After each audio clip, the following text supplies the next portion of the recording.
안녕하세요. 저는 경기도 안산에 사는 40대 남성입니다.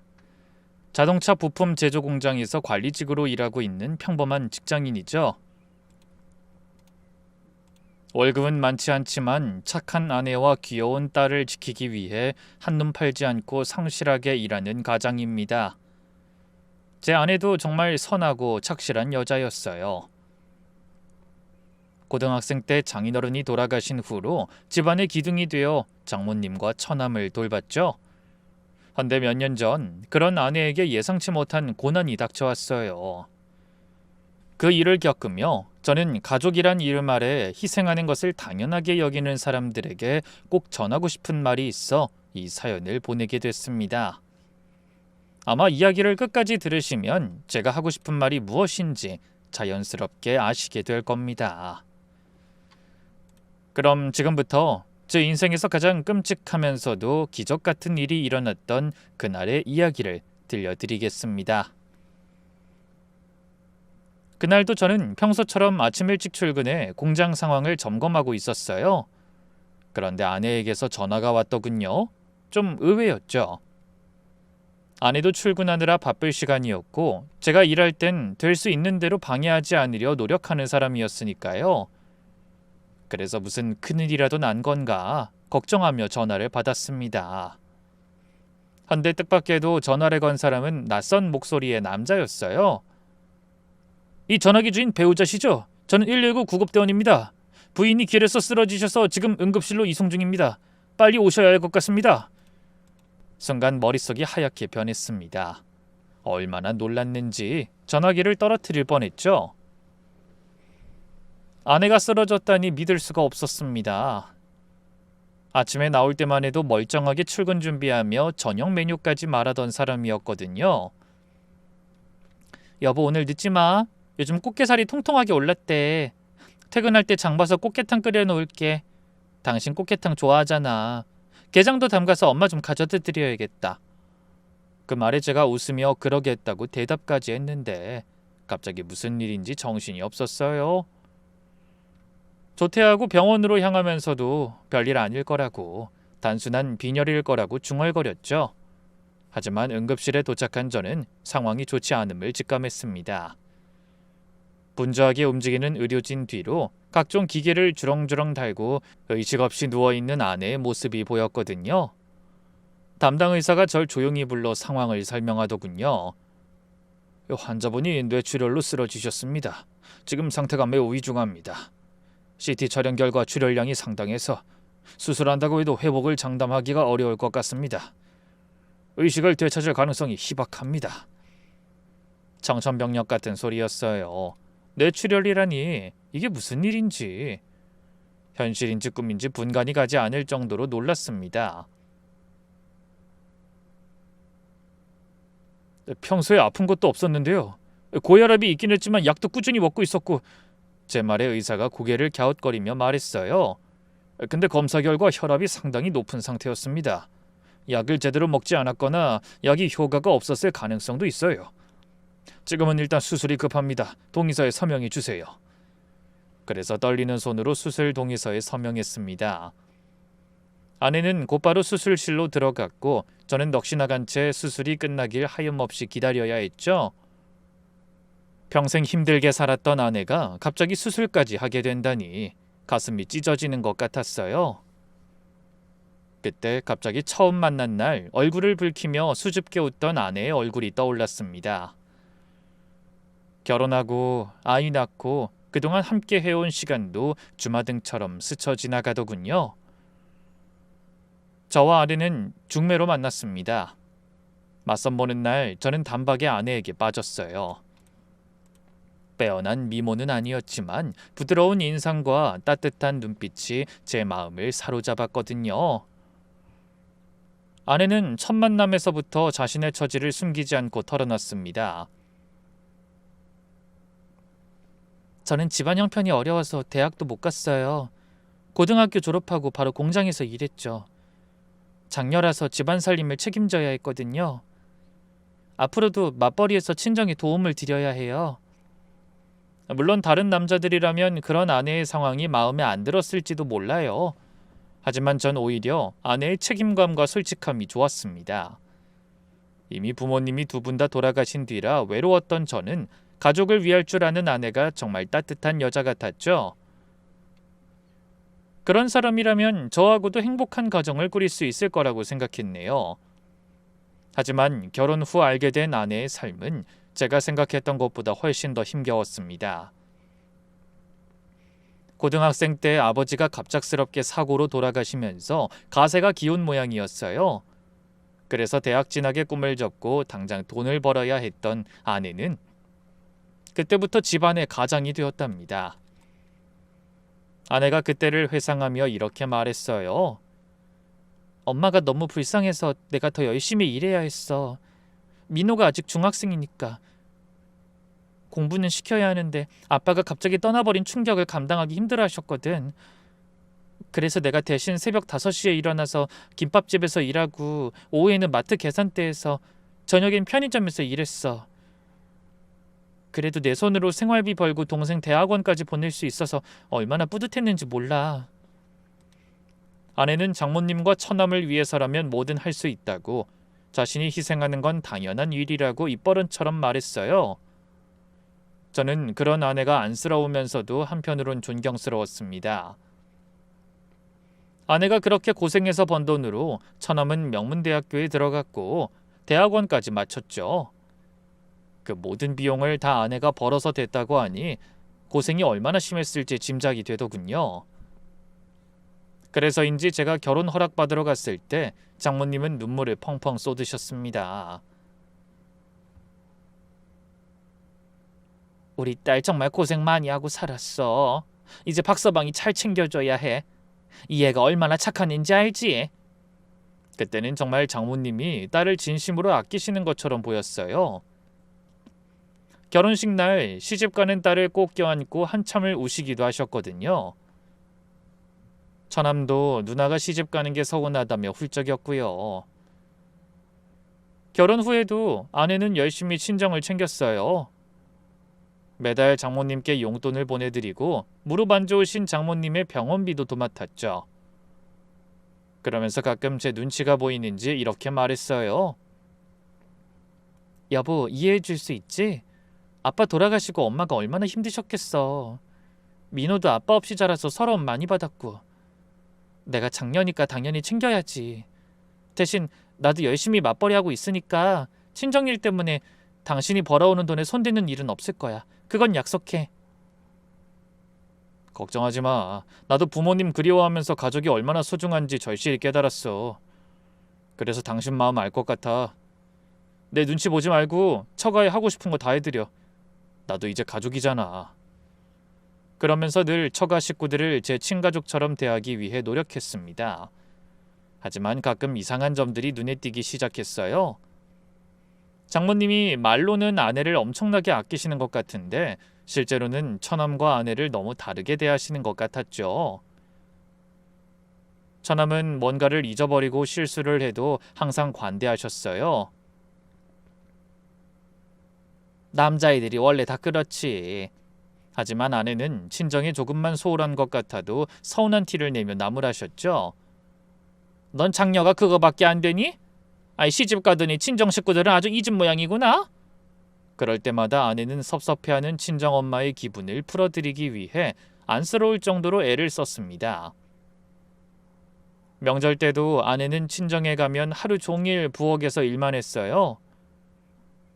장모님은 소파에 앉아 TV를 보시고 처남은 방에서 게임만 했죠. 제가 아내를 도와주려고 하면 장모님이 말리셨습니다. 박서방이 무슨 부엌 일이야. 민주가 다 알아서 할 거야. 우리 딸이 어릴 때부터 집안일을 도맡아 해서 살림 솜씨 만점이잖아. 그럴 때도 아내는 괜찮다며 웃었지만 전 마음이 편치 않았습니다. 경제적으로도 마찬가지였어요. 처남이 대기업에 들어가고도 장모님이 아내에게 전적으로 의지하시는 버릇은 여전하셨죠. 매달 용돈도 챙겨드리는데 병원에 갈 때도 늘 아내만 찾으셨고 갖고 싶은 게 있어도 아내에게만 말씀하셨어요. 민주야, 엄마 화장품 다 떨어졌다고 한 거 잊었니? 왜 연락이 없어? 내일 너 퇴근하고 같이 사러 가자. 홍삼이 들어간 화장품이 그렇게 좋다니까 이번엔 그걸로 사봐야겠어. 찬바람 부는데 친정엄마 뭐 입고 다니는지 관심도 없니? 내 친구들은 다 딸들이 모피코트 사줘서 겨울에도 땀이 난다고 엄청 자랑하더라. 넌 뭐 없어? 대기업에 다니며 돈 잘 버는 아들이 있는데 따로 가정도 있고 마트에서 힘들게 일하는 장녀에게만 너무 기대시는 것 같은 생각을 버릴 수가 없었죠. 그런데 아이 키우고 맞벌이하며 친정에도 헌신하던 아내에게 몇 해 전부터 고혈압 증상이 나타나기 시작했습니다. 건강검진을 하다가 알게 됐죠. 의사는 약을 처방해주면서 꾸준한 관리가 필요하다고 강조했어요. 그때부터 아내는 매일 아침 고혈압 약을 챙겨 먹기 시작했습니다. 젊은 나이에 그런 말을 들으니 걱정이 되더군요. 그래서 저도 늘 신경 써서 약 먹는 걸 확인했죠. 여보, 약 먹었어? 걱정하지 마. 꼬박꼬박 잘 챙겨 먹고 있어. 나도 내 건강은 소중해. 애한테도 친정에도 내가 필요하잖아. 혹시라도 아프면 절대 안 되지. 아프면서도 남 걱정이야. 애도 중요하고 친정도 중요하지만 이제 당신을 위해서 좀 살아. 쉬기도 하고. 그래도 내가 장년인데 어떻게 모른 척해. 나 알아서 몸 관리 잘하니까 걱정하지 마. 그러면서 열심히 약을 챙겨 먹었고 혈압도 정상 수치를 유지했습니다. 정기적으로 병원에 가서 검사도 받고 식단 관리도 열심히 했죠. 짠 음식을 줄이고 운동도 꾸준히 했습니다. 그렇게 약을 잘 챙기며 관리해 왔는데 갑자기 혈압이 높아 뇌출혈이 왔다니 어떻게 된 일인지 모르겠더라고요. 한참을 멍하니 있다가 갑자기 퍼뜩 생각이 나서 장모님께 아내의 소식을 전했어요. 장모님, 애엄마가 쓰러졌어요. 지금 수술 중이에요. 장모님은 놀라서 헐레벌떡 병원으로 오셨습니다. 처남도 함께였죠. 아이고, 우리 딸한테 왜 이런 일이? 박서방, 도대체 이게 어떻게 된 거야? 장모님은 눈물을 흘리며 저를 원망하는 듯한 눈빛을 보내셨습니다. 마치 제가 아내를 제대로 돌보지 못한 것처럼 말이죠. 혈압약을 매일 먹었는데 갑자기 쓰러졌어요. 뇌출혈이래요. 뭐야? 아니, 우리 딸이 얼마나 힘들게 살았는데 이제 자식 낳고 좀 편하게 살만하니까 이런 일이. 아이고, 하늘도 무심하시지. 불쌍한 우리 딸. 장모님은 바닥에 그대로 주저앉으셨습니다. 처남은 별다른 말 없이 한숨만 쉬었죠. 잠시 후 5시간의 대수술 끝에 아내는 중환자실로 옮겨졌습니다. 하지만 의사의 설명은 희망적이지 않았어요. 수술은 잘 끝났습니다만 언제 의식을 회복할진 장담할 수 없어요. 출혈량이 워낙 많았기 때문에 최악의 경우까지 각오하셔야 할 수도 있습니다. 의사의 말을 듣자 다리에 힘이 풀렸습니다. 전날까지만 해도 건강하게 웃으며 인사 나눴던 아내가 혼수 상태라니, 그것도 회복할 수 없는 상태라는 게 기막혔죠. 아내는 그대로 중환자실로 옮겨졌고 면회는 하루에 2번 30분씩만 가능했습니다. 온몸에 기계를 달고 누워있는 아내를 보니 가슴이 찢어지는 것 같았어요. 평소에 그렇게 생기 넘치던 아내는 핏기 하나 없이 창백한 얼굴로 숨쉬는 것조차 기계에 의존하고 있었죠. 저는 아내 곁에 바짝 다가가 울먹이며 말했어요. 여보, 민주야, 내 목소리 들려? 나야, 제발 눈 좀 떠. 당신 계속 이러고 있으니까 나 너무 무서워. 하지만 아내는 미동도 없었습니다. 그런 아내의 모습을 보니 면회 시간이 끝나고 나와서도 쉽사리 중환자실 앞을 떠날 수가 없었죠. 그렇게 첫날 밤이 지났습니다. 저는 보호자 대기실에서 쪽잠을 자며 아내를 지켰어요. 하루하루가 지옥 같았습니다. 회사도 제대로 나가지 못했고 밥도 넘어가지 않았죠. 아이도 친하게 지내던 이웃에게 맡기고 그저 아내가 깨어나기만을 기다렸어요.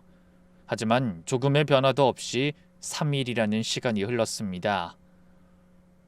이제 의사는 회복 가능성이 10% 미만이라고 했어요. 사실상 식물인간 상태라는 것이었죠. 그날 오후 장모님과 처남이 병원으로 찾아왔지만 장모님은 더 이상 울지 않으셨습니다. 오히려 담담한 표정으로 말씀하셨죠. 박서방, 우리 잠깐 얘기 좀 하세. 무거운 표정의 장모님을 따라 조용한 곳으로 갔습니다. 박서방, 이런 말하기 나도 정말 힘든데 민주가 평소에 그런 얘기를 했어. 만약 자기가 혹시 의식 없이 누워있게 되면 연명치료는 하지 말아달라고. 저는 귀를 의심했습니다. 장모님, 그게 무슨 말씀이세요? 그 사람이 그런 얘기를 했다고요? 그래. 전에 TV에서 식물인간으로 10년 누워있다가 죽는 사람이 나오는 걸 보고 그러더라고. 자긴 절대로 그렇게 살고 싶지 않다고. 가족들한테 짐이 되고 산송장으로 숨만 붙어있는 게 무슨 의미가 있냐고. 절대 싫다고 했어. 그래서 설마 그 사람 포기하자는 말씀이세요? 말도 안 돼요, 장모님. 아직 희망이 있어요. 의사 선생님도 깨어날 가능성이 희박하다고 했지 아예 없다고 한 건 아니잖아요. 민주를 저렇게 기기에 의존해서 살게 할 수는 없어. 저게 더 잔인한 일이라고는 생각 안 해봤나? 그리고 박서방도 알잖아. 이런 상태로 몇 년을 누워있으면 온 가족이 다 힘들어진다는 걸. 병원비도 만만치 않고. 믿을 수가 없었습니다. 아내가 쓰러진 지 고작 며칠 만에 다른 사람도 아니고 장모님이 벌써 자기 딸을 포기하자는 말씀을 하신다니.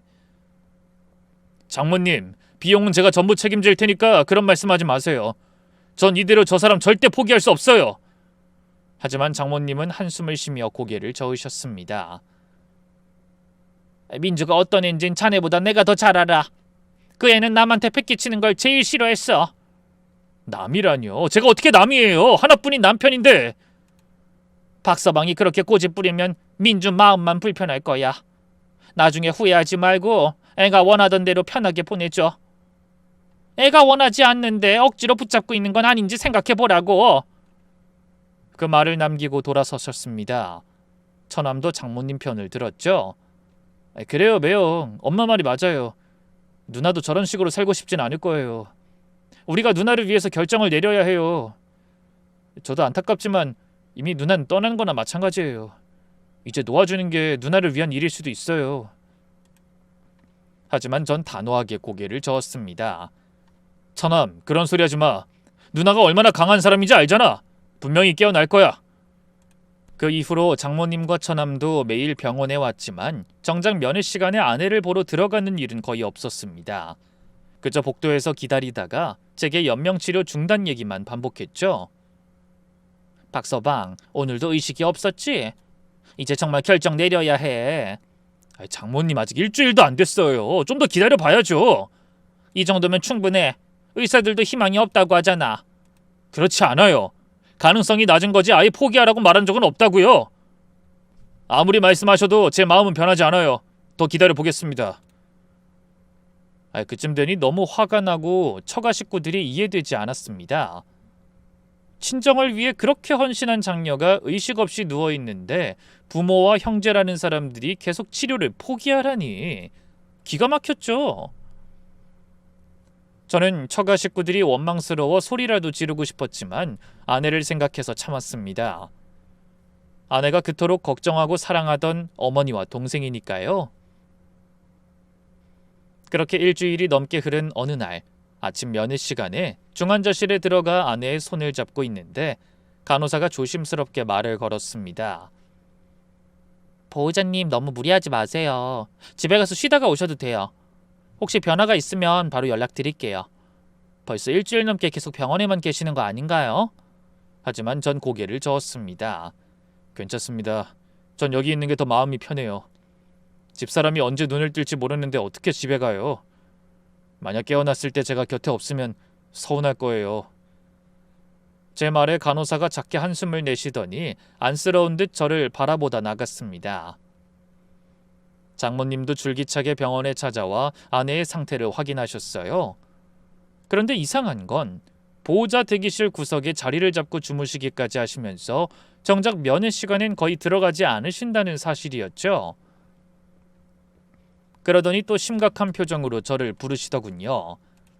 박서방, 자네가 우리 민주 생각하는 마음 정말 고마워. 하지만 현실을 좀 생각해. 뒤늦게 도착한 처남도 거들었습니다. 매형, 저도 인터넷으로 찾아봤는데요. 이런 상태로 일주일 이상 의식이 없으면 회복이 거의 불가능하대요. 누나를 위해서라도 이제 놓아줘야 해요. 저는 답답했습니다. 왜 그렇게나 절 설득하려고 하는지 이해가 되지 않았죠. 처남, 인터넷 정보가 다 맞는 건 아니야. 그리고 아직 누나는 멀쩡히 살아있어. 잠깐 정신을 잃은 것뿐이라고. 제 말에 장모님이 한숨을 쉬며 말씀하셨습니다. 박서방, 자네 마음은 알지만 이건 우리 딸이 원하는 게 아니라고 몇 번을 말하나? 걔는 절대 이런 식으로 살고 싶어 하지 않았다니까? 기계에 의존해서 숨만 쉬는 걸 사는 거라고 할 수 있나? 저는 또 고개를 마구 저었습니다.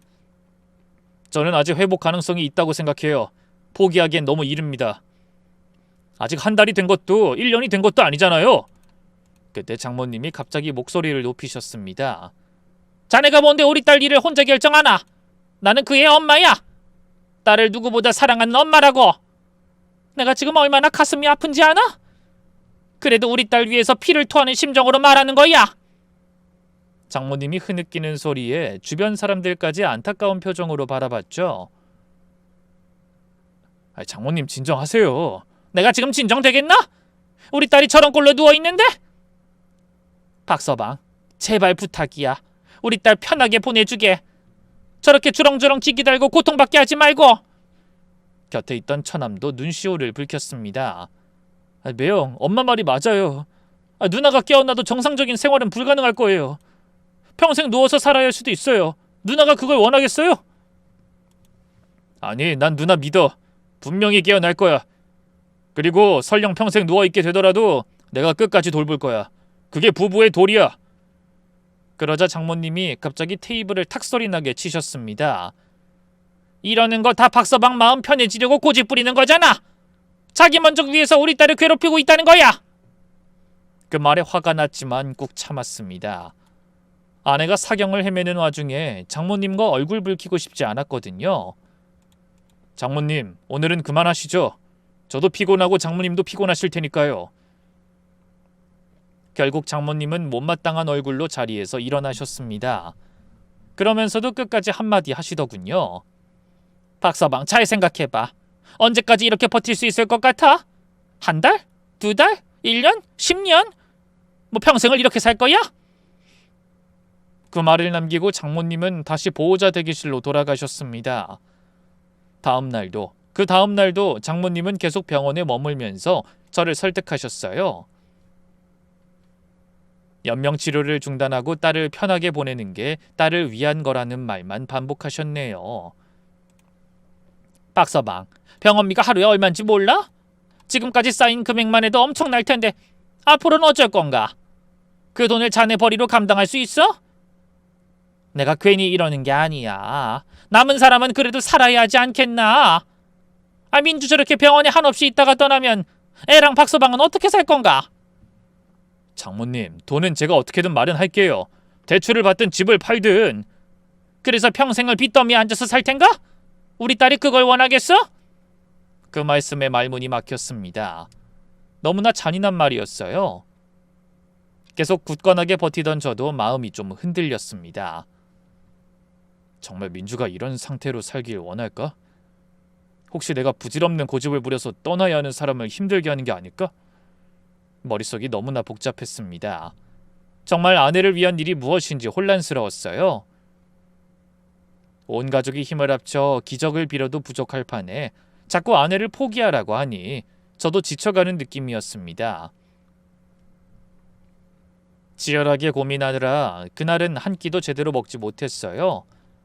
그래도 제가 기운을 차려야 어떻게든 아내 곁을 지킬 것 같아 라면으로 저녁을 대충 때우고 다시 보호자 대기실로 돌아왔습니다. 피곤했지만 잠이 올 리 없었죠. 그저 멍하니 벽에 기대앉아 이런저런 생각을 했습니다. 열흘을 냈던 휴가도 끝나가고 한창 예민할 나이인 중학생 딸도 걱정이 되었죠. 밤 11시가 넘어가자 대기실엔 저와 몇몇 보호자들만 남아 있었습니다. 다들 잠이 들었는지 작은 숨소리만 들릴 뿐 고요했어요. 그런데 자정이 가까워질 무렵 대기실 밖 복도에서 누군가 말하는 소리가 들렸습니다. 목소리가 낯익어서 가만히 들어보니 장모님이었어요. 그 늦은 시간까지 집에 돌아가지 않고 병원에 계셨던 거죠. 그러면서도 면회 시간엔 딸을 보러 들어오지 않으셨어요. 너무 이상한 행동이었지만 막상 아내를 보면 속이 상하실까봐 그럴 수도 있다고 생각했습니다. 딸의 상태가 걱정되어 병원을 떠날 순 없지만 기계에 의존한 모습을 보긴 고통스러워서 그러신 거라고 여겼죠. 저는 조용히 일어나 대기실 문 쪽으로 다가갔습니다. 문틈 사이로 보니 장모님이 병원 복도 구석 비상구 근처에서 휴대폰을 들고 계셨어요. 처남과 통화하시는 것 같았는데 왜 굳이 사람이 없는 곳에서 몰래 통화를 하시는지 이상하더군요. 저는 복도로 나가 발소리를 죽이고 장모님 가까이 다가갔어요. 기둥 뒤에 숨어서 들으니 대화 내용이 꽤 잘 들렸습니다. 그때 장모님이 단속하듯 말씀하시는 소리가 들리더군요. 박서방한테 들키면 큰일 나는 거 알지? 조심해. 그런 다음 갑자기 주변을 살피더니 숨을 죽이셨어요. 그 모습에 저도 기둥 뒤에 더 바짝 붙어 귀를 기울였죠. 이번엔 장모님이 더욱 은밀한 목소리로 속삭이셨습니다. 그래, 생명보험금 5억이면 충분하지. 그걸로 너 신혼집 장만하면 돼. 상견례는 언제 잡기로 했니? 생명보험금이라니 그것도 5억? 놀랐지만 숨을 죽이고 계속 들었습니다. 장모님은 제가 듣고 있는 줄도 모른 채 들뜬 목소리로 통화를 이어갔어요. 그래, 재작년에 내가 보험 설계사하는 고향 친구 도와줘야 한다면서 가입한 거잖아. 민주한텐 친구 실적 때문에 딱 한 달만 유지하고 해지한다고 해놓고 해지 안 했어? 대신 내가 계속 보험료 냈지. 머리가 하얘졌습니다. 장모님이 아내를 속여 생명보험에 가입하게 했다는 겁니다. 생각지도 못한 일이었어요. 수익자가 너랑 나로 되어 있으니까 박서방은 모를 거야. 보험 2건 들어놨고 각각 2억 5천씩, 2건이면 5억이지. 그 정도면 변두리 작은 아파트 하나 살 수 있을 거다. 손발이 떨리기 시작했습니다. 아내 명의로 생명보험을 2건이나 들고 수익자를 본인과 처남으로 해놨다니. 하지만 놀랄 일은 거기서 끝이 아니었죠. 곧 장모님의 입에서 어이없는 말이 흘러나왔습니다. 약도 내가 바꿔치기 하길 잘했지? 혈압약 대신 비타민 먹인 게 보름이 넘잖아. 이건 우리 둘만 아는 거야. 무담까지 가져가야 해. 아니 너희 누나야 매일 피곤하게 사는 애 아니니? 회사 일도 힘들고 집안일도 많았으니 스트레스랑 과로로 쓰러졌다고 생각할 거야. 생각지도 못한 말에 너무 놀라 입을 틀어막았어요. 약을 바꿔치기 했다고? 보름째? 그럼 아내가 쓰러진 게 설마... 그때 또 이해 못할 말이 터져나왔습니다. 아니 걱정하지 마. 의사들도 누나는 이제 가망 없다고 했어. 걔 엄마도 젊은 나이에 그렇게 죽었다니까. 지 엄마 닮아서 고혈압도 물려받은 걸 어쩌겠어. 그 말을 듣자 온몸에 소름이 돋았습니다. 딸은 연명치료도 못하게 방해하면서 그 보험금을 받아 아들 신혼집을 사주려 하다니. 게다가 엄마 얘기도 이상했죠. 아내의 엄마라면 장모님을 말하는 건데 젊은 나이에 죽었다니. 자신을 두고 하는 말이 아닌 게 확실했어요. 뭔가 아내에게 제가 모르는, 아니 어쩌면 아내도 모르는 비밀이 있는 게 틀림없었습니다. 그때 처남이 무언가 심기 건드리는 말을 했는지 장모님이 갑자기 언성을 높이시더군요. 아 미안하긴 뭐가 미안해. 남의 자식 40년 키워준 것만도 고마워해야지. 어차피 너희 누나는 평생을 모르고 살았으니 불행하지도 않았을 거야. 너 혹시 마음 약해진 거야? 정신 차려. 걔는 네 누나가 아니야. 그냥 남이라고 생각해. 분노와 충격으로 온몸을 부들부들 떨던 저는 간신히 대기실로 돌아왔어요. 잠시 후 장모님 역시 대기실로 들어오시다 제가 움찔거리는 것을 보고 나지막히 말씀하시더군요. 자네 아직 안 자고 있었나?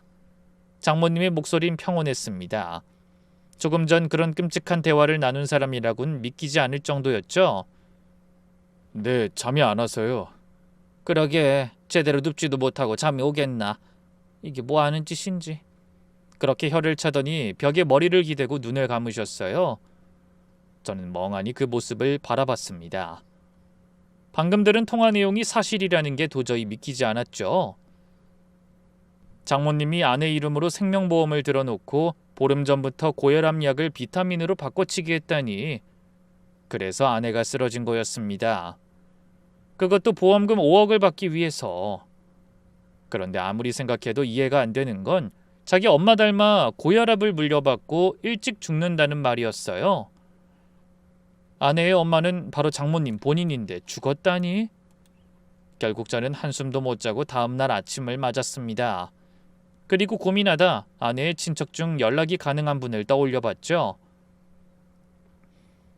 장인어른이 돌아가시고 서울로 이사 오며 거의 연락이 끊겼다곤 했지만 아직 아내의 고향에 큰아버지가 살고 계셨어요. 비록 오래전이긴 하지만 결혼식에서 뵙고 인사드렸던 기억도 났습니다. 그래서 쓰러진 아내의 휴대폰에서 번호를 찾아내 전화를 걸었어요. 안녕하십니까, 큰아버님. 저 민주 남편입니다. 누구? 민주 남편? 아이고 그래. 박서방이라고 했었지? 오랜만이네. 근데 이 시간에 전화를 다 하고 무슨 일이 있나? 저 다름이 아니라 민주 어머니에 대해서 좀 여쭤볼 게 있어서요. 민주 어머니? 누구? 뭐 자네 장모 말하는 거야? 아니요, 민주 친어머니요. 민주가 어릴 때 돌아가셨다던. 저는 도박하는 심정으로 넘겨짚은 말을 던져봤습니다. 그러자 전화기 너머로 한참 침묵이 흘렀죠. 잠시 후 큰아버님이 한숨을 쉬며 말씀하셨습니다. 그걸 자네가 어떻게 알았나? 혹시 민주도 알고 있어? 아닙니다. 어쩌다가 저만 우연히 알게 됐어요. 그럼 민주한테도 친어머니가 따로 계셨다는 건 비밀이었던 거죠? 그래, 민주 아빠가 원하던 거였어. 애가 지금 자네 장모를 친엄마로 알고 크는 게 좋을 것 같다고 생각했거든. 놀라서 심장이 두근거렸습니다. 역시 아내에겐 혈압으로 돌아가신 친어머니가 따로 계셨던 겁니다. 큰아버지는 낮게 가라앉은 목소리로 오래전 이야기를 들려주셨어요. 민주 친엄마는 젊은 나이에 떠났어. 그때가 아마 민주 2살 때였던가. 지금 자네 장모라는 그 여잔 원래 민주 아빠랑 바람났던 여자야. 민주 엄마가 혈압이 있긴 했지만 그렇게 젊은 나이에 죽을 정도는 아니었는데. 하여튼 본처가 죽고 나서 지금 그 여자가 재혼해서 친엄마 행세하면서 산 거야. 아들도 하나 낳고. 머리가 복잡해졌습니다. 그럼 아내는 40년 넘게 아버지와 불륜관계였던 여자를 친엄마로 알고 살아온 거였죠. 저는 떨리는 심장을 가라앉히며 물었어요. 큰아버님, 그럼 민주 친어머니는 어떻게 돌아가신 거예요? 단순히 혈압 때문에 돌아가신 건가요? 화병이지 뭐. 바람난 자네 장인이 본처를 집에서 쫓아냈어. 애도 뺏기고 친정에 있다 갑자기 쓰러졌다고 들었네. 뭐 지금이야 말도 안 되는 일이지만 예전엔 바람 피우고도 당당한 남자 많았지. 혈압이 있던 사람이니 충격을 이기기 힘들었을 거야. 쫓겨났다고요? 그래. 내 동생이지만 참 조강지처한테 몹쓸 짓 했지. 여자한테 눈이 돌아서 자기 애까지 낳아준 여자한테 그러면 안 된다고 얼마나 말렸는지 몰라. 그 일로 가족들이랑도 관계가 틀어지고 그 여자가 살림 차지한 다음부턴 얼굴 보기 싫어서 다들 발길 끊었지. 그러셨군요. 그래서 민주가 친척들하고도 왕래가 없었던 거예요? 그래. 그러다 민주 아빠 죽고 나서 그 여자가 애 데리고 서울로 이사가 버리면서 거의 다 연락이 끊겼지. 그나마 민주가 나하고만 연락하고 지냈어. 지 아빠 죽고 힘들 때 내가 도움을 몇 번 줬거든. 돌아가신 아내의 친어머니도 아내와 똑같은 병으로 젊은 나이에 돌아가시고 지금의 장모님이 그 자리를 차지한 거였어요. 그것도 모르고 아내는 자기 엄마를 화병으로 돌아가시게 한 여자에게 그토록 지극정성으로 다한 겁니다. 저도 모르게 주먹이 꽉 쥐어졌습니다. 아내의 친어머니를 돌아가시게 한 것도 모자라 그 딸을 장녀라는 핑계로 평생 부려먹고 죽음으로까지 내몰았다니 악마가 따로 없었죠. 그제야 왜 그동안 장모님이 아내와 처남을 그토록 차별했는지 이해가 되더군요. 아무리 어른들이 아들 한다지만 장모님은 정도가 너무 지나치셨어요. 자기 아들을 대학원까지 보내기 위해 딸이 아르바이트를 3개나 해도 미안한 줄을 모르셨습니다. 도저히 친엄마라면 그럴 수 없는 일인데 역시나 이유가 있었던 거죠. 저는 큰아버님에게 인사를 건네고 다급하게 전화를 끊었습니다. 갑자기 약에 대한 의문도 확인해 봐야겠다고 생각이 들었거든요. 그리고 아내가 쓰러지기 전에 먹던 약을 확인해 보기 위해 집으로 갔습니다. 그런데 분명 아내가 매일 아침 식탁에서 먹던 약이 흔적도 없이 사라졌더군요. 부엌 구석구석 서랍장, 화장대까지 뒤졌지만 약병은 보이지 않았어요. 한숨을 쉬며 집 밖으로 나오는데 현관 앞에 놓인 쓰레기 봉투가 눈에 들어왔습니다. 아내가 버리려고 내놨다가 출근이 늦어 그냥 두고 간 것 같더군요. 혹시나 하고 뒤져보니 아니나 다를까 약병이 거기서 나왔습니다. 안에 약이 아직 남아있었죠. 하얀 알약이었는데 자세히 보니 평소 아내가 먹던 고혈압 약과는 미묘하게 달랐습니다. 크기는 비슷한데 표면에 새겨진 글자가 달랐어요. 저는 그 약병을 들고 병원으로 돌아왔습니다. 아침 회진이 끝나면 담당 의사를 찾아갈 계획이었어요. 약병은 아마 장모님이 버렸을 거라고 생각했습니다. 저희 집 비밀번호를 알고 있으니 혹시나 증거가 남을까 싶어 빈집에 들어가 약병을 가지고 나왔겠죠. 그러다 쓰레기 봉투가 보이니 설마 누가 그걸 뒤져볼까 싶어 무심코 거기 넣은 게 틀림없었네요. 회진이 끝나고 본격적인 외래 진료가 시작되기 전에 의사를 찾아갔어요. 선생님, 이 약 좀 확인해 주실 수 있을까요? 저희 아내가 먹던 약인데. 의사 선생님이 약을 자세히 살펴보시더니 의외의 말씀을 하셨습니다. 이건 고혈압 약이 아닌데요. 그냥 비타민 B 복합제 같은데. 잠시만요. 담당 의사는 컴퓨터로 약을 검색하더니 확신에 찬 얼굴로 말했습니다. 역시 맞습니다. 이건 비타민제예요. 고혈압 약이랑 모양이 비슷하긴 하지만 전혀 다른 약입니다. 그럼 아내가 이 약을 고혈압 약으로 착각하고 먹었다면 보름 동안 혈압약은 안 먹은 거네요? 보름이요? 그 정도면 혈압이 급상승했을 가능성이 큽니다. 임의로 약을 중단하고 하루 만에 돌아가시는 분들도 계세요. 저의 추측이 맞았습니다.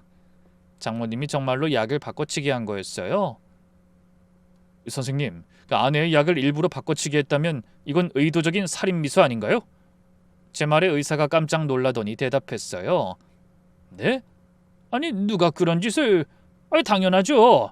고혈압 환자의 치료를 일부러 방해하는 건 누가 봐도 명백한 범죄입니다. 경찰에 신고하셔야 합니다. 그런데 그때 중환자실에서 연락이 왔습니다. 선생님, 김민주 환자분 상태가 좀 변화가 있어요. 빨리 가보셔야 할 것 같아요. 가슴이 철렁했습니다. 설마 아내가 갑자기 떠나는 건 아닐까 하는 두려움이 몰려왔어요. 저는 의사와 함께 서둘러 중환자실로 달려갔죠. 눈물이 흘러 앞이 흐려졌지만 닦아낼 여유도 없었습니다.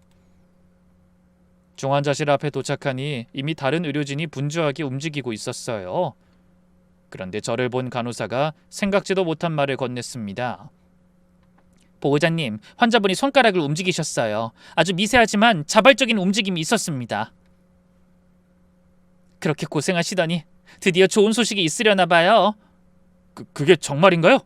아내가 깨어나려는 걸까요? 심장이 터질 것처럼 뛰었습니다. 방금 들은 게 진짜일까? 꿈이 아닐까? 몇 번이나 입술을 깨물었어요. 그때 보호자 대기실에 있던 장모님과 처남도 의료진에게 소식을 들었는지 헐레벌떡 뛰어왔습니다. 헌데 장모님의 얼굴엔 불안한 기색이 역력했어요. 아내가 깨어날까봐 두려움에 떠는 사람처럼 보였죠. 무슨 일이야? 민주가 어떻게 됐다고? 그 순간 차트와 아내의 상태를 살피던 의사가 이렇게 말했습니다. 환자분의 뇌파에 미세한 변화가 감지됐습니다. 아주 작은 반응이지만 회복의 신호일 수 있습니다. 너무나 간절히 기다리던 소식에 저는 말까지 더듬으며 물었습니다. 그게 정말입니까? 그럼 집사람이 깨어날 수도 있다는 건가요? 단정할 순 없지만 긍정적인 신호입니다. 지금부터가 중요합니다. 하지만 같은 말을 듣고도 장모님과 처남의 반응은 저와 사뭇 달랐어요. 두 사람은 창백해진 얼굴로 당황할 뿐 조금의 기뻐하는 모습도 보이지 않았죠. 그러더니 현실을 부정하고 싶다는 듯 장모님이 어이없는 말을 묻더군요. 그래도 선생님, 식물인간 상태에서 이런 반응이 나타났다가 다시 악화되는 경우도 많지 않나요? 손가락 하나 움직였다고 다들 깨어나고 그러는 건 아니죠? 뭐 아직은 양쪽 다 가능성이 있습니다. 하지만 희망은 가져볼만 합니다. 저는 얼른 담당 의사의 손을 잡으며 부탁했어요.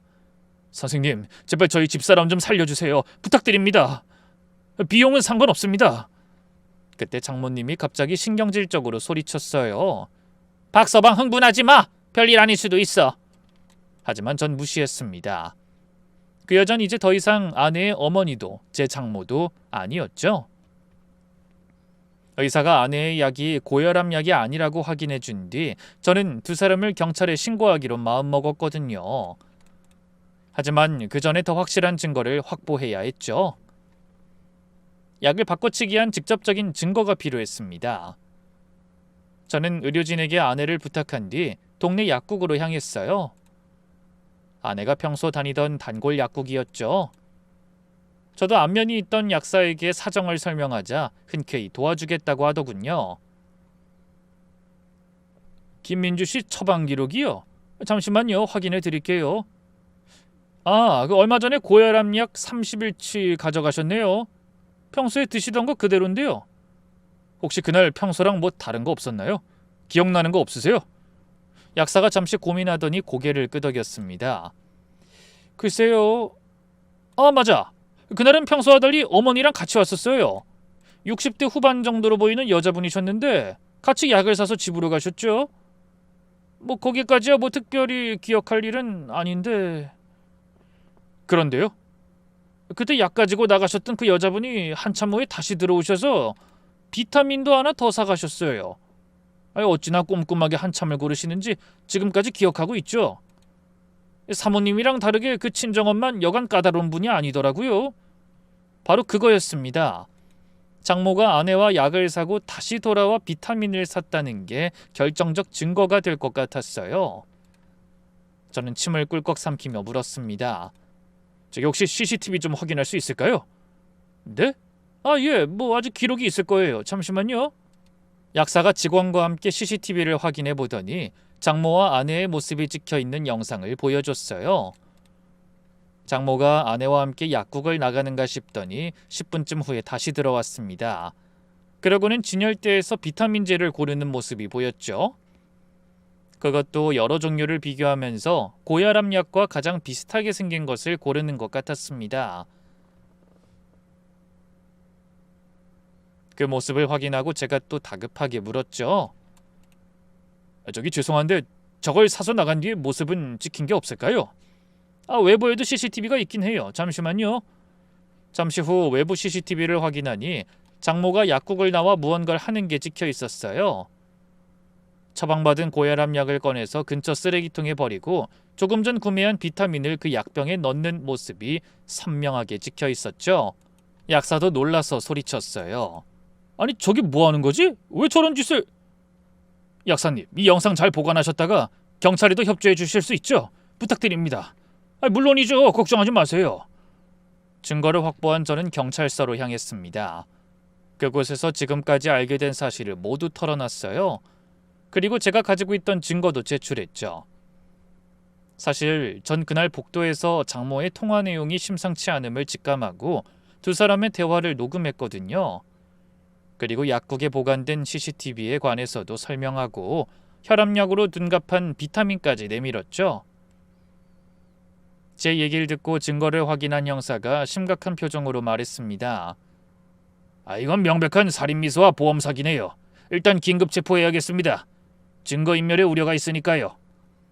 그러더니 저와 함께 병원으로 출동했어요. 장모는 여전히 아무것도 모른 채 보호자 대기실에 앉아있더군요. 하지만 아내가 깨어날까봐 두려운지 안절부절 못하는 모습이었죠. 그때 경찰이 나섰습니다. 정순자 씨? 네? 누구세요? 장모는 멍한 표정으로 경찰의 말에 대답했습니다. 경찰입니다. 당신을 살인미수와 보험사기 혐의로 긴급 체포합니다. 장모의 얼굴이 하얗게 질리더군요. 뭐라고요? 박서방, 아니 이게 무슨 일이야? 그 말에 제가 이를 바득바득 깔며 말했습니다. 그걸 왜 저한테 물으세요? 경찰이 왜 왔는진 장모님이 더 잘 알고 계시지 않나요? 아니 자네 그게 무슨 소린가? 장모님 저 다 알고 있어요. 장모님이 민주 약 바꿔치기 한 것도 보험금 5억도요. 뭐라고? 장모는 충격을 받은 듯 그 자리에 주저앉았어요. 그때 마침 퇴근하고 왔는지 대기실로 들어서던 처남이 화들짝 놀라며 소리쳤죠. 엄마 이게 무슨 일이에요? 경찰이 왜... 김민우 씨, 당신도 함께 가셔야겠습니다. 공범 혐의가 있으니까요. 네? 공범이라뇨? 전 아무것도 모르는데요. 하지만 변명은 통하지 않았습니다. 처남이 버젓이 아내 생명보험의 수익자로 지정돼 있었고 장모와의 통화에서도 모든 걸 알고 있다는 게 드러났으니까요. 경찰서로 연행되어 조사받는 와중에도 장모는 저에게 이런 말을 했습니다. 박서방, 혹시 민주가 깨어나거든 제발 아무 말도 하지 말아줘. 그 애가 충격받아서 좋을 거 없지 않아? 남들이 들으면 장녀 엄청 생각하는 사람인 줄 알겠네요. 이런 엄청난 일을 숨길 수 있을 거라고 생각하세요? 장모는 끝까지 아내에게 친엄마 행세를 하고 싶은 모양이었죠. 하지만 세상에 비밀은 없는 법인데 말도 안 되는 어리석은 바람이었어요. 장모와 처남이 조사받는 동안 전 다시 병원으로 돌아와 아내 곁을 지켰습니다. 아내는 여전히 의식이 없었지만 전보단 안정된 것 같았어요. 저는 아내의 손을 잡으며 속삭였죠. 여보, 당신을 해치려던 사람들 다 잡혔어요. 이제 아무 걱정하지 말고 편안하게 깨어나기만 하면 돼. 다음날 경찰에서 연락이 왔습니다. 정순자가 다 자백했습니다. 사실인진 모르겠지만 생명보험을 가입할 당시엔 그런 생각까지는 아니었다네요. 그냥 의붓딸의 친어머니가 고혈압으로 일찍 돌아가셨는데 그 딸도 혈압이 높다고 하니 혹시나 하고 드러났다고 우기더군요. 근데 얼마 전에 아들한테 결혼 얘기가 오가면서 돈이 필요해서 범행을 계획했답니다. 그래서 40년을 자신을 위해서 희생한 딸을 죽이려 했다는 건가요? 그러게 말입니다. 어쨌든 검찰에서 다 확인할 겁니다. 명백한 살인미수니까. 병원에도 장모와 처남이 체포됐다는 소식이 빠르게 퍼졌습니다. 간호사들도 충격을 받은 듯 했죠. 세상에, 엄마가 딸을... 그것도 보험금 때문에? 사실 친엄마가 아니래요. 아버지랑 바람나서 친엄마 쓰러지게 한 불륜녀래. 사람들의 수근거림이 들렸지만 전 신경 쓰지 않았습니다. 지금 중요한 건 아내가 깨어나는 것뿐이었으니까요. 헌데 그로부터 이틀 뒤에 마침내 기적이 일어났습니다. 아침 면회 시간에 아내가 살며시 눈을 뜬 겁니다.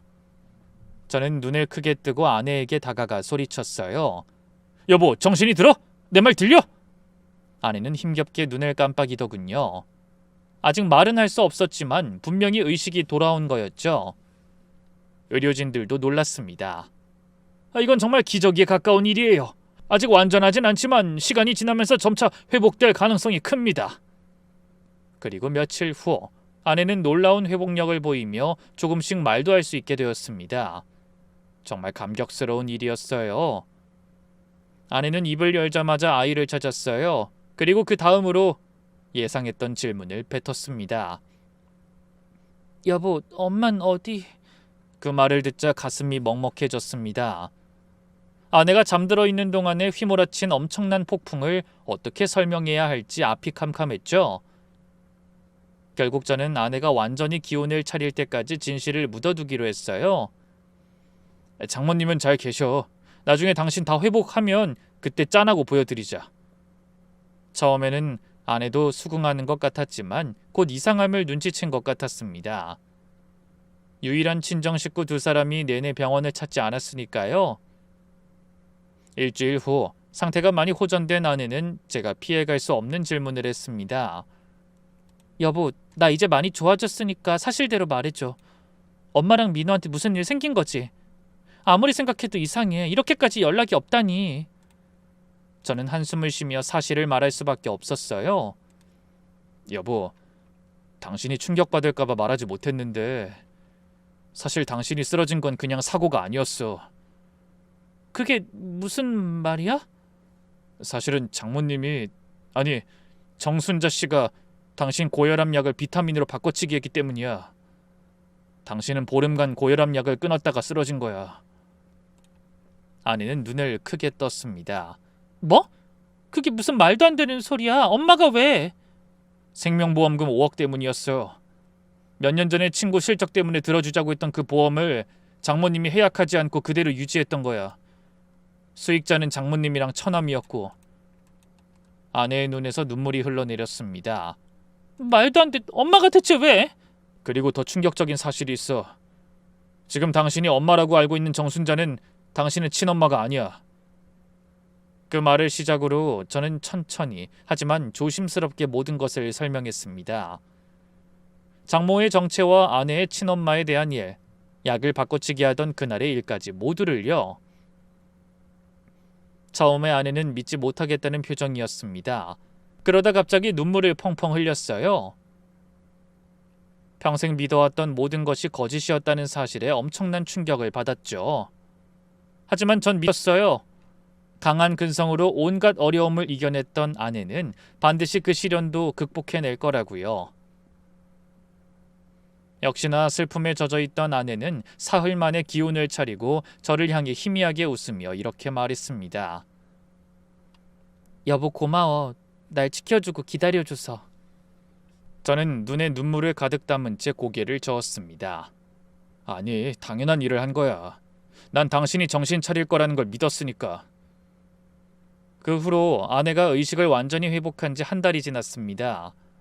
물론 약간의 언어장애와 손떨림이 있었지만 재활치료를 통해 빠르게 호전되고 있었죠. 그동안 경찰 수사도 마무리되어 재판이 진행됐어요. 재판부는 정순자가 아내를 기망하고 보험 수익자를 본인과 아들로 지정한 것, 보험금을 탈 목적으로 약을 바꿔치기에 환자의 생명을 위협한 것에 대해 혐의가 있다고 인정했습니다. 결국 정순자는 징역 7년에 그 아들은 공모 혐의로 징역 5년에 처했어요. 정순자는 끝까지 억울함을 호소하더니 끌려가면서도 소리쳤습니다. 내가 널 40년 넘게 키웠어. 밥 먹여주고 재워주고 학교 보내고 그 정도면 됐지 내가 뭘 그렇게 잘못했어. 남의 자식 걷어준 값을 좀 받겠다는데 뭐가 문제냐고. 정말 부끄러움도 죄책감도 모르는 화상이었죠. 구제불능이라는 말이 그런 사람에게 쓰는 말이라는 걸 그때 처음으로 깨달았습니다. 그 이후로 상심해 있던 아내는 고향의 큰아버지를 통해 친어머니의 소식을 듣게 됐어요. 그래서 장모님이 잠들어 계신다는 산소에 찾아가게 됐죠. 눈물을 펑펑 흘리며 친어머니를 만나게 된 아내는 우느라 제대로 말하지 못했어요. 대신 제가 나서서 인사했죠. 장모님 감사합니다. 전 이 사람이 기적적으로 살아난 게 다 장모님이 지켜주신 덕분이라고 생각합니다. 그동안 딸 고생하는 거 보면서 마음 많이 아프셨죠? 그래도 이 사람 곁에 제가 있으니 걱정 내려놓으시고 편히 쉬세요. 제가 평생 민주 아끼고 사랑하겠습니다. 그날 저도 눈물을 흘리며 진짜 장모님 앞에서 아내에 대해 변치 않는 사랑을 맹세했죠. 그 후로 완전히 건강을 회복한 아내는 방송통신대학교 사회복지학과에 등록해 못다 이룬 공부의 한을 풀고 있네요. 거머리 같은 가짜 장모가 사라지고 나니 저 혼자 벌어서도 어느 정도 생활이 가능하더라고요. 그래서 저는 회사 다니며 동동거리는 대신 하고 싶은 일을 하라고 아내를 등 떠밀었습니다. 그때 아내가 선택한 게 바로 학업이었죠. 비록 늦은 나이에 어려운 공부를 시작해 힘들어할 때도 있지만 예전보다 밝아진 아내의 얼굴을 보면 흐뭇합니다. 여러분도 언젠가 멋진 사회복지사가 되어 사회발전에 이바지하게 될 저희 아내의 미래를 함께 응원해 주시겠습니까? 그럼 험난하기만 했던 초년을 보낸 아내의 앞길에 부디 꽃길만 펼쳐지길 바라며 저는 이만 인사드리겠습니다. 긴 사연에 함께하며 응원해 주신 많은 분께 진심으로 감사드립니다. 모두 행복하세요.